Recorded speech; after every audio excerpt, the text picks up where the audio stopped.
In July 1812, the United States lost one of its most strategically important forts without firing a single shot. 2 years later, the Army returned to reclaim it. It failed again.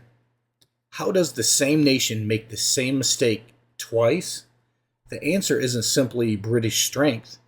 It's a story of overlooked military principles, poor leadership, and one piece of high ground that determined the fate of an entire campaign.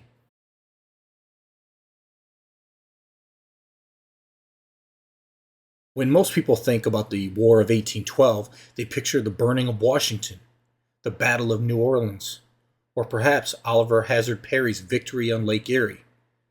Few remember the battles fought in the wilderness surrounding the Great Lakes. Yet one small island between Lakes Michigan and Huron became one of the most strategically important locations in North America. Mackinac Island controlled the vital straits of Mackinac, the narrow waterway connecting Lakes Michigan and Huron. Whoever controlled the island could influence trade, communications, military movement, and relationships with native nations across much of the Old Northwest. British officers recognized its importance immediately, describing Fort Mackinac as essential to maintaining influence throughout the interior of North America. The Americans recognized its importance as well. Unfortunately, they failed to defend it. Then they failed to recover it. Twice within 2 years, the same strategic mistakes produced remarkably similar results. In the summer of 1812, Fort Mackinac stood as the northernmost military post of the young United States. Its commander, 27-year-old Lieutenant Porter Hanks, possessed only 61 artillerymen and 7 cannon to defend the post. The fort itself was formidable enough. Constructed of limestone and timber, it overlooked the harbor and served as America's gateway into the upper Great Lakes. But forts are only as strong as the officers commanding them. Across the water, British Captain Charles Roberts moved quickly, gathering British regulars, Canadian traders, voyageurs, and hundreds of native allies. He assembled a force approaching 600 men. Before dawn on July 17, 1812, they landed on the opposite side of Mackinac Island. Rather than directly attacking the fort, the British marched toward the commanding heights overlooking the American position. Then, with extraordinary effort, they hauled artillery up the steep ridge dominating Fort Mackinac. That single decision changed everything. Lieutenant Hanks suddenly realized the enemy occupied the highest ground overlooking his fort. Outnumbered, outgunned, and with civilians living inside the fortification, he surrendered. Not a single shot had been fired. One of America's most strategically valuable forts had fallen, almost entirely because its commander had failed to secure the surrounding high ground before the enemy did. For 2 years, the British strengthened their position. Learning from their own success, they constructed Fort George, later renamed Fort Holmes, on the very heights that had forced the first American surrender. It was a simple lesson.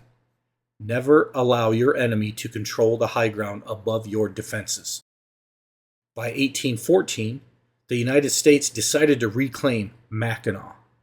Lieutenant Colonel George Croghan led a force of roughly 750 soldiers supported by U.S. Navy vessels, artillery, Marines, and Ohio volunteers. At first glance, the Americans appeared to possess overwhelming strength. Yet one problem quickly became obvious. The naval guns cannot be elevated high enough to bombard Fort Mackinac effectively. Unable to attack directly, Croghan landed his troops on the northern side of the island and marched inland, hoping to seize a British blockade house before advancing toward the fort. The British commander, Lieutenant Colonel Robert McDougal, had anticipated exactly this move. Rather than waiting behind the walls of Fort Mackinac, he marched out to meet the Americans. Supported by British regulars, Canadian militia, artillery, and hundreds of native allies concealed within the surrounding woods, McDowell transformed an American offensive into a carefully prepared defensive battle. As American troops emerged into the clearing, British artillery opened fire. Croghan attempted to reorganize. His men advanced. American cannons answered, but poor targeting caused most of their shots to pass harmlessly over the British positions. Seeking to break the stalemate, Croghan divided his force. Major Andrew Holmes led one flanking movement through the woods, while another column maneuvered elsewhere against the British line. Instead, Holmes' detachment encountered concealed Menominee warriors waiting in ambush. Holmes was killed. His force collapsed. The flanking attack failed almost immediately. Although the Americans continued fighting, their opportunity had vanished. Having suffered significant casualties and recognizing that further attacks would accomplish little, Croghan ordered his troops back to their ships. The British retained control of Mackinac until the Treaty of Ghent ended the War of 1812. History is often shaped by grand armies, famous generals, and decisive battles.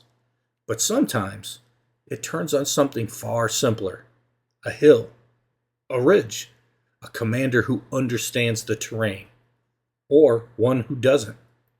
The two battles for Mackinac Island remind us that military success often depends less upon courage than upon preparation. The British repeatedly recognized the decisive importance of the island's high ground. The Americans repeatedly failed to account for it. The result was the loss of one of the most strategically important positions in the upper Great Lakes. Not once, but twice. Today, visitors walking the grounds of Fort Mackinac and Fort Holmes can still stand up on those same commanding heights. And from there, it becomes remarkably easy to understand why those decisions made more than 2 centuries ago determined the fate of the island.